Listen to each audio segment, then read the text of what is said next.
When Hollywood releases a new film, it still relies on an old school marketing tool, the movie poster. These simple works of art remain surprisingly powerful, getting the word out about a film with just a single image. And this week, one of the most remarkable collections of these cinematic treasures is heading to auction. Errol Barnett has the story. Let the joyous news be spread, the wicked old witch at last is dead. Every motion picture has one, whether it's a smash hit or a flop. From timeless early classics to Hollywood's golden age musicals.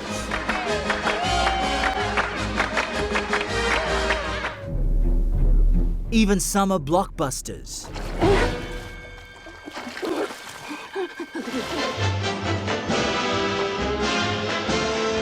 Every era of cinema has relied on the 27 by 40-inch movie poster to draw audiences into theaters. And over time, many of these one-sheets have become prized works of art, coveted by collectors worldwide. This is a bold poster. It's really quite arresting. Well, you got to remember, these posters were advertising art. They were meant to grab you by the lapels and say, get into this movie theater and see this film. And this is a classic example of that. One such collector is Dwight Cleveland, a housing developer who began gathering movie posters back in high school. These movie posters were only distributed to film theater owners. And I like to compare them to candy wrappers because after the film was finished screening, these had no value whatsoever. They were thrown out, they were burned. So it's really a miracle that any of these have survived at all. Zach Poggi Miller is the Associate Director of Movie Posters for Heritage Auctions. In totality, how big of a deal is Dwight's collection? So Dwight's been collecting for over 50 years, and in that time, he's put together one of the premier movie poster collections in the world. And after decades of curating these cinematic gems, Cleveland's decided to part ways with his life's work. The upcoming sale will feature 541 posters and lobby cards, both American and international, spanning decades of cinematic history. What makes a valuable movie poster collection? Typically, it's for a good movie. So people have to care about the movie, ideally have some sort of nostalgic connection to it, because why else would you want to have a representation of that film in your home?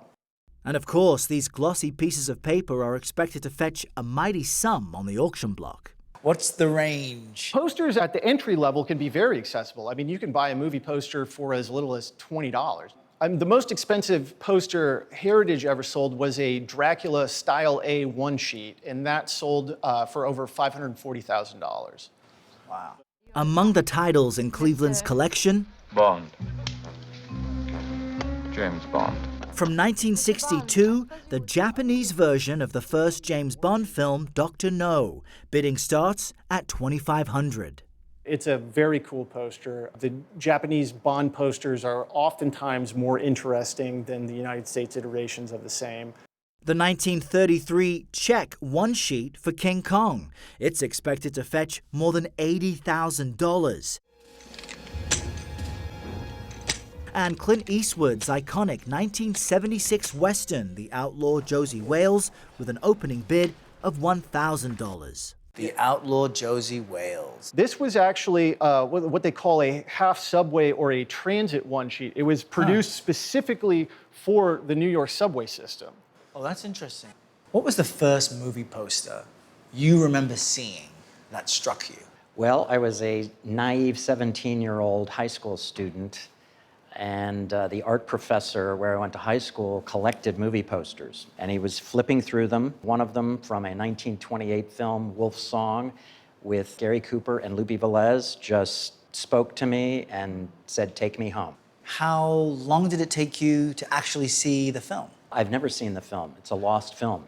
It's a silent film, and 85% of the silent films are lost. What does that say about the value of these images beyond the films they represent, but what it does to people? In many cases, these posters are the only tangible evidence that the film even existed.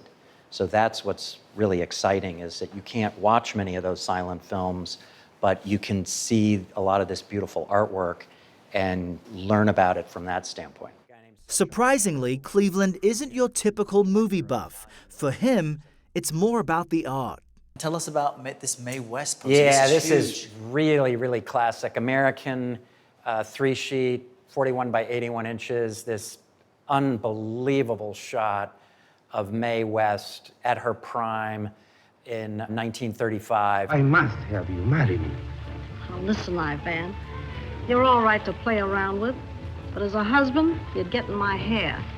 One of the things that I really love about this time period is this typography that they used. All of this is hand stenciled. Her name and this title. A computer can't create letters like this. This all has to be done by hand. Still, most of this collection is a film lover's dream come true. I have a lot of great posters from great films, Citizen Kane, War of the Worlds, Gone with the Wind, Adventures of Robin Hood, you know, all of the greatest films of all time. And I have what I think is the best graphic from all of those. Case in point, the auction's holy grail, the Italian poster from Casablanca. If that plane leaves the ground and you're not with him, you'll regret it. Maybe not today, maybe not tomorrow, but soon and for the rest of your life. You know, something as beautiful as this Casablanca poster behind me, that's on everybody's top 5 list. It's a fantastic film, and this image is by far the best image of any poster anywhere in the world advertising, you know, this film. Why auction them off then? You've spent 50 years gathering things you care about and that you value. Well, there are Why a couple let them things. go? I guess the best part about it is that normally when a collection like this is being sold, the collector has died.